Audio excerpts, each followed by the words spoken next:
Hello everyone, welcome to my August 2018 haul video.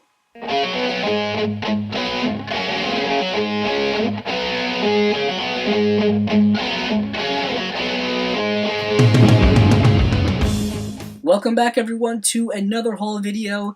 If you are new to this series, it is exactly what the title of the video suggests. This is a video series that I do where I discuss all the things that I got in a specific month. This happens to be August of 2018, and there's not much that I got this month because July, if you've seen that video, is a much bigger month with the Criterion sale plus all of the other things that I picked up, so this is probably not going to be that long of a video. So first up, without further ado, are a couple of comic book related items that I picked up. First up here is Mr. Miracle number 10 by Tom King.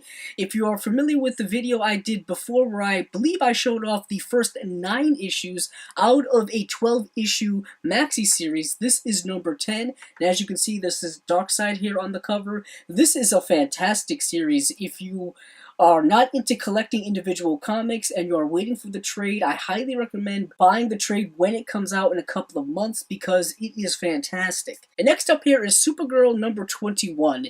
And the reason why I picked this up because I am a big fan of the writer Mark Andreyko, and he is starting a Supergirl story arc with issue number 21 here, so I thought I would get all of the issues in his short story arc. I believe they are going only for 6 issues. I'm not quite sure on that. And last up here is a trade paperback which goes along with a couple of other trade paperbacks that I believe I showed off in my May haul video, and that is Paper Girls Volume 4.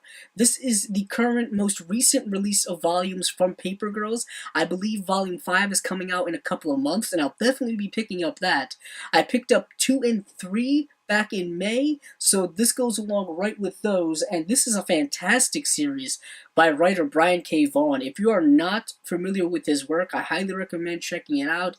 He's done series like Y the Last Man and Saga and Paper Girls, and also I believe he did a run on Swamp Thing a few years ago, so definitely check out his stuff. He is one of my favorites. And next up here, I'll be diving right into all of the Blu-ray related items that I picked up last month.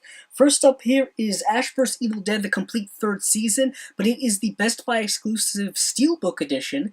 And if you are curious about more information about what this looks like inside and out, I did a proper Blu-ray review of it that is now up on my channel. Unfortunately, sadly, this is the 3rd and final season of Ash vs. Evil Dead, and I was a big fan of it, and I really wish it would have continued, but that is the way things go sometimes. Next up here is another TV-related item, but it is not a TV series.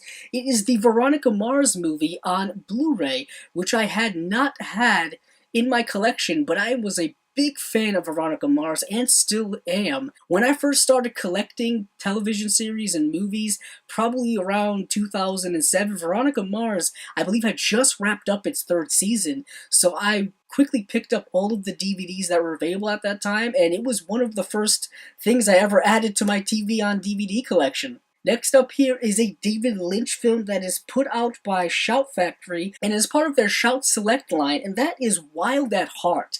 This is a film that came out around the time that Twin Peaks was originally on television in the early 90s.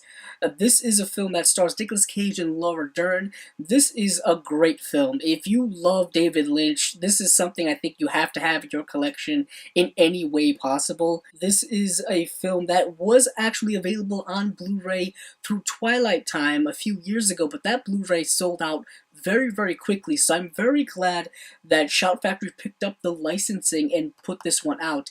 This originally was actually supposed to come out a couple of months ago, but there was some type of problem with the release right before it came out. I know a lot of people got their releases already, and then it was recalled. Then they had to send out for replacement discs and do all kinds of that stuff, so I luckily waited until this was properly released in a corrected version. Next up here is an early film from a great director who's doing fantastic work now, and that is Denis Villeneuve's Incendies. This is a film I haven't seen, and I've actually been wanting to buy this Blu-ray for a number of years, and finally just broke down and did it. It's been in and out of my cart on Amazon for quite some time, fun, and I can't wait to watch it because I think he's doing some extraordinary work. If you've seen his film Prisoners or Arrival, or my favorite film from last year, Blade Runner 2049, you understand how amazing of a director he is. And speaking of amazing directors, next up is a film that is not highly regarded in this amazing director's filmography, but that is Alfred Hitchcock's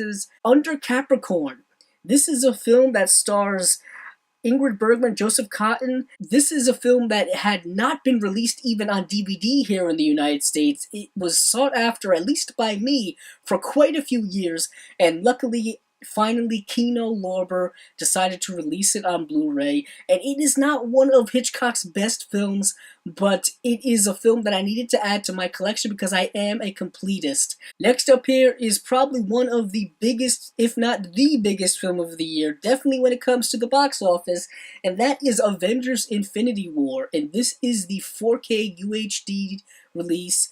There were a couple of store exclusives when it came to Best Buy and Target and Walmart, but I decided just to get the regular 4K UHD release to match up on the shelf along with the Black Panther release that I got recently as well. There is a lot to be said about this film. I also did a review of this film when it came out in theaters, so if you're interested in what I thought about it, please check that out. It is available here on my channel. And last but certainly not least is another comic book related movie, and that is Deadpool 2 in the 4K UHD release as well. There was also a Best Buy exclusive of this that was a steelbook in both Blu-ray and 4K form, but I once again decided to be plain and go with the regular release. This film also contains the Super Duper cut, which adds an extra 15 minutes that they had to cut out of the film. I guess were probably too raunchy to put on screen to get it to have an R rating.